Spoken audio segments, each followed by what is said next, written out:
ආයුබෝවන් රූරස YouTube channel එකට ඔයාලව ආදරයෙන් පිළිගන්නවා. මම අද ඔයාලට කියලා දෙන්න හිතුවේ කිතුල් පිටි පුඩින් එකක් හදාගන්නේ කොහොමද කියලා. කිතුල් පිටි කියන්නේ ඉතින් හරිම ගුණ කෑමක්නේ. කිතුල් පිටි පුඩින් එක හරියට හදාගන්න වීඩියෝ එක ඉවර වෙනකම් බලන්න කියලා ආරාධනා කරනවා. ඉතින් අපි හදලා බලමු නේද? මම අද මෙතන කිතුල් පිටි මේස හැඳි 4ක් අරගෙන තියෙනවා. කිරි මිලිලීටර් 500යි. මම අරගෙන තියෙන්නේ ෆ්‍රෙෂ් මිල්ක්. ඔයාලට පිටි කිරි, පොල් කිරි මේ ඕනම જાතියක් පාවිච්චි කරන්න පුළුවන්. සීනි කෝප්ප භාගයකුයි කැරමල් එකට සීනි මේස හැඳි 4කුයි අරගෙන තියෙනවා. ලුණු තේ හැඳි කාලයි වැනිලා තේ හැඳි 1කුයි අරගෙන තියෙනවා. කජු ටිකකුයි වියලි මිදි ටිකකුයි අරගෙන තියෙනවා. මේ දේවල් අවශ්‍යම නැහැ. ඔයාලා ළඟ තියෙනවා නම් දාගන්න. ඒ වගේම පුඩින් එක දාගන්න අපිට ට්‍රේ එකක් ඕන වෙනවා. මුලින්ම භාජනයක් ලිපේ තියලා සීනි මේස හැඳි 4 දාගමු. දැන් අපි මේක කැරමල් කරගන්න ඕන.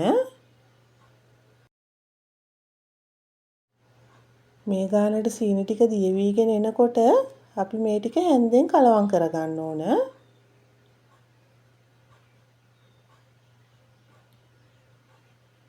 මේ බලන්න මෙන්න මේ පාටට ආවහම ඇති. අපි දැන් මේක ට්‍රේ එකට දාගමු.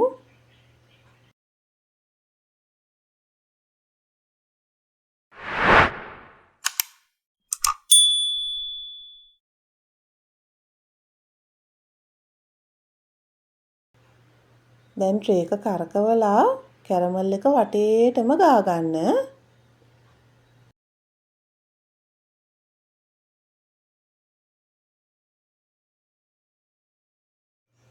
ඊළඟට භාජනයක් අරගෙන ඒකට කිතුල් පිටි ටික දාගන්නවා. කිරි ටික දාගෙන කිතුල් පිටි ටික හොඳට දිය කරගන්න ඕන.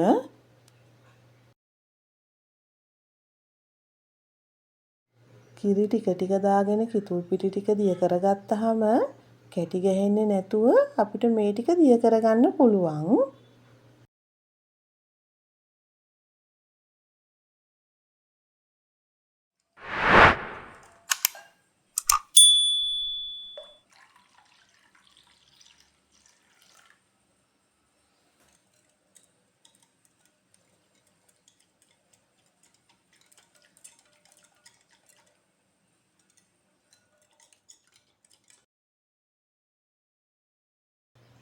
දැන් අපි සීනි ටික එකතු කරගමු. ලුණු කුඩු තේ හැඳි කාලක් දාගන්නවා. දැන් සීනි ටික දිය වෙනකන් හොඳට මේක කලවම් කරගන්න.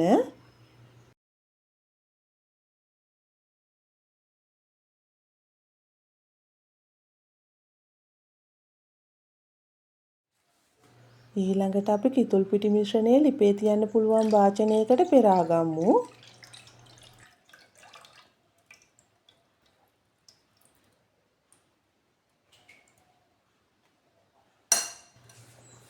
දැන් අපි මේක ලිපෙන් තියලා නොනවත්වා හැඳි ගන්න ඕන. ලිපේ ගින්දර මධ්‍යම ප්‍රමාණයට වඩා ටිකක් අඩුවෙන් තියාගන්න.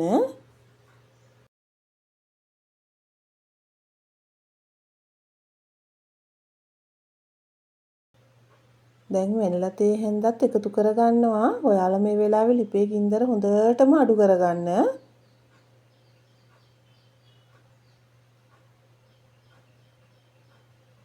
ඊළඟට කජු ටිකයි වියලි මිදි ටිකයි එකතු කරගන්නවා.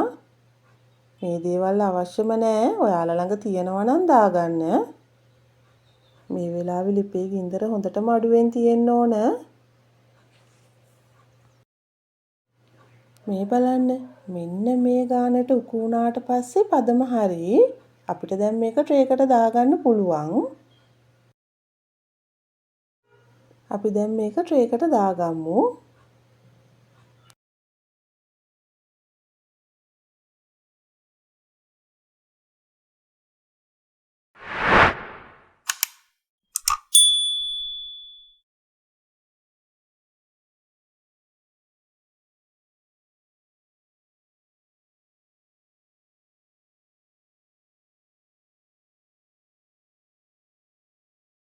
ඊළඟට ඔයාලා මේක ටික වෙලාවක් මෙහෙමම නිවෙන්න තියලා ෆ්‍රිජ් එකට දාලා පැය 2ක් විතර තියලා අනිත් පැත්ත හරවලා කෑමට ගන්න. මේ තියෙන්නේ අද මම හදාගත්ත කිතුල් පිටි පුඩින් එක. මේ බලන්නකෝ ගානට ඇවිල්ලා තියෙනවා.